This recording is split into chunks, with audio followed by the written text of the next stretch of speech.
Mas então, tem que primeiro se desgrudar, né? Se emancipar da Dinamarca e depois fazer um referendo. É um caminho que ele não é simples, mas ele seria o caminho mais viável, na sua opinião, em comparação com as outras alternativas? Porque tem gente acreditando que o Trump vai simplesmente ocupar militarmente a região. Só quer comprar briga com a Dinamarca, que é um país que é membro da OTAN, né? Assim, essa parte é muito louca. E aí os críticos já falam, e agora o Trump invadir e não é autoritário, não é diferente do que o Putin fez? Não, não é diferente. É igual, É é. É a mesma exatamente coisa. igual. Uhum. E para os adoradores do Trump, fanáticos, cegos ideologicamente, desculpa, não tem o que dizer. Não tem cabimento, é pior. É pior, na minha opinião. É pior. Porque o Putin ainda usa uma questão cultural, uma proximidade dos ucranianos e dos russos. Ali não tem E isso. assim, e o Putin é uma ditadura. A gente espera que ditaduras usem a força para conquistar o que querem. A gente não espera, e não só não espera, como empiricamente nós não temos dados que mostram isso. Tanto que a gente tem uma teoria que eu sempre falo, que é democracias não entram em guerra com outras democracias. Uhum. E isso acontece não é porque é uma coisa bonita que a gente resolveu criar. Não, é factual, empiricamente está comprovado. Democracia não entra em guerra com democracia. Tem que ser muito fora da caixinha, muito louco, para você quebrar com um negócio desse. E se o Trump fizer isso, ele está quebrando com essa premissa, ele está quebrando com a premissa da ordem internacional, ele está se comportando pior do que a Rússia, porque a Ucrânia é um adversário, é um rival. A Dinamarca, a Groenlândia, são aliados. São aliados. Aliados militares, aliados democráticos, aliados livres, aliados em todos os aspectos. Ele não é seu inimigo, o Canadá também não. Então, que ideia é essa que você vai invadir o seu amigo? Primeiro vai lá, se você tá tão poderoso, tão audacioso, tão macho, vai lá e invade a Rússia. Vai lá e invade a China, vai lá e invade o Irã, vai lá e invade a Coreia do Norte. São seus inimigos. Não, porque esses daí não tem bomba atômica. Tá bom, então realmente os Estados Unidos perdeu a linha. Se os Estados Unidos perdeu a linha, se prepare, porque aí você causou um efeito dominó que o mundo inteiro. Se o mundo já tem mais conflitos depois do que a Rússia fez, imagina o que vai acontecer com o mundo depois que os Estados Unidos fizer isso. Exato. Simplesmente não tem nenhum argumento mais plausível para ser dito por que a China não pode pegar Taiwan. Ou a Venezuela Guiana aqui, por exemplo. Ou a Coreia do Norte partir para cima da Coreia do Sul. Nada mais. E os milhões de outros mini conflitos que as pessoas nem falam, nem sabem. Assim, abriu a porteira do inferno isso. Eu não acho que ele vai fazer isso. Mas ele falar disso é muito preocupante, ruim. É muito ruim, contradiz tudo o porquê que a gente pode defender ou achar que uma ordem liderada pelos Estados Unidos é melhor do que uma ordem liderada pela Rússia ou pela China. Uhum. E aí, partindo dessa questão de que deve ser muito mais retórica do que, de fato, ele mandar tropas lá para tomar o território dos groenlandeses e dinamarqueses, como é que você acha que vai ser a conclusão dessa história? Porque ele fala grosso, vou colocar tropa aí. Né? Aí no final, o que deve acontecer? Vai ser um direito de exploração? Paga um FII para o pessoal para poder explorar os recursos naturais que estão intocados? Não, mas coloca mais bases militares lá? Porque já tem uma base. Tem uma base, extremamente importante. Mas o que ele falou? Ele falou que ia comprar, se não vender, ele vai invadir? Foi isso que ele falou? Perguntaram para ele assim, você retira da mesa a opção de usar a força? Aí ele falou, não retiro. Mas como assim você não retira? Foi o jeitinho dele. Então, isso. O ponto dele. é esse. É só essa retórica. Eu não acho... Eu não tô defendendo, só tô falando que é o jeito que ele faz as coisas. Sim, só tá descrevendo, né?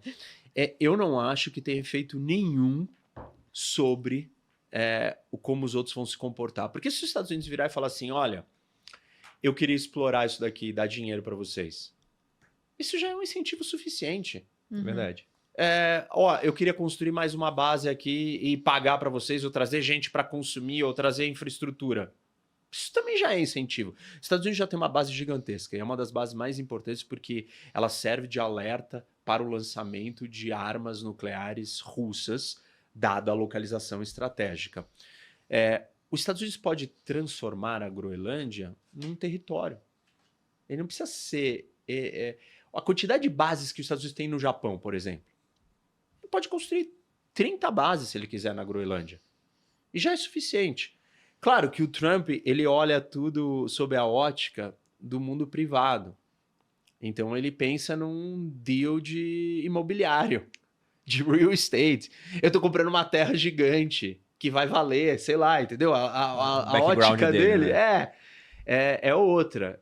Mas os Estados Unidos tem 1 milhão de lugares no mundo que ele está presente e ele não comprou e nem fez o lugar se tornar território americano. Uhum. O próprio Japão, Coreia do Sul e tantos outros. Guam, Porto Rico. Tipo, ok, é um território, mas eles não têm direito a voto, tem coisas ali diferentes. Tem 1000 outras configurações. Eu não acho que a ameaça muda as configurações. Acho que ele colocar na mesa opções e propostas reais, os caras vão falar, pô, esse cara ele é fora da caixa e se ele tá colocando, ele quer fazer. E não é uma conversa boba só. Então, vamos considerar e a negociação pode avançar. E pode realmente acontecer.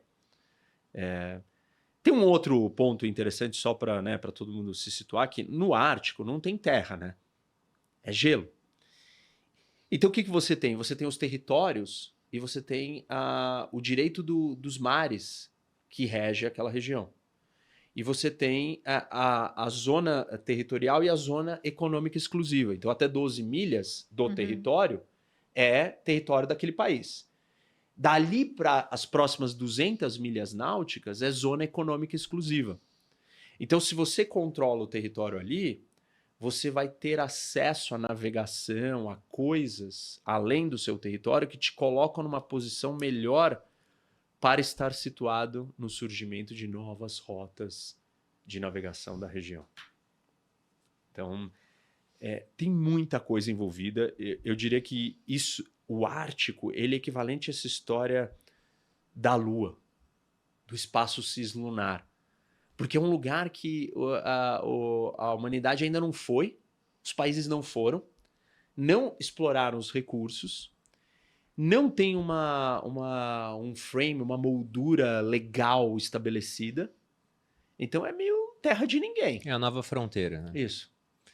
E o quão plausível você acha que esse plano de explorar a Groenlândia através de uma aquisição, ele é? Se você acredita que até o final do governo Trump isso possa ser o legado dele? Porque se a gente pensa nessa expansão dos americanos, principalmente através de aquisições, porque teve também guerra, tomou parte do México, Califórnia, etc. Mas, pô, comprou a Louisiana, foi um baita negócio. Comprou a Alasca, foi um baita negócio. E parece ser um negócio muito bom quando você pega alguma coisa que ela digamos, ilimitada, que é a criação de dólares, para comprar um negócio que é escasso, que é simplesmente uma terra muito bem localizada para essas novas rotas que vão surgir com o degelo do Ártico. Então, se eu fosse um presidente que eu não posso me eleger, eu tô no final da minha vida e penso, cara, qual o legado que eu quero deixar para os meus compatriotas? Expandir o território do país. Parece muito bom. Muito. Você acha que esse vai ser um objetivo do governo Trump? Então, esse que é o problema. A gente não sabe como a mente do Trump funciona. Ele parece aleatório. Parece que ele tá, tipo assim, cada hora ele tá metralhando para um lado.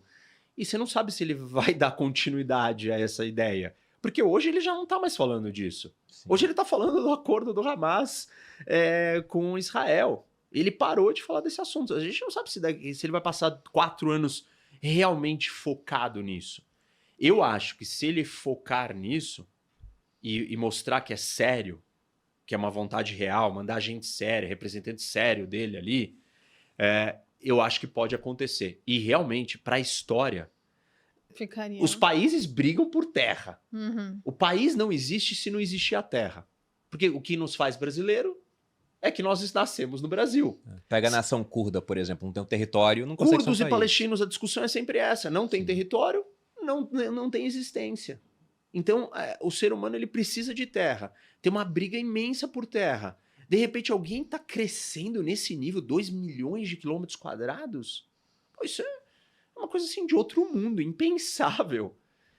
E justamente os Estados Unidos conseguir fazer isso de uma forma que não seja violenta, aí é um sonho. Realmente é um legado histórico. Se o Trump pudesse deixar isso, se ele quiser, se ele entender, um feito. Ele vai escrever o nome dele da história. O tamanho dos Estados Unidos mudou, e o mapa mudou, e foi ele que fez mudar.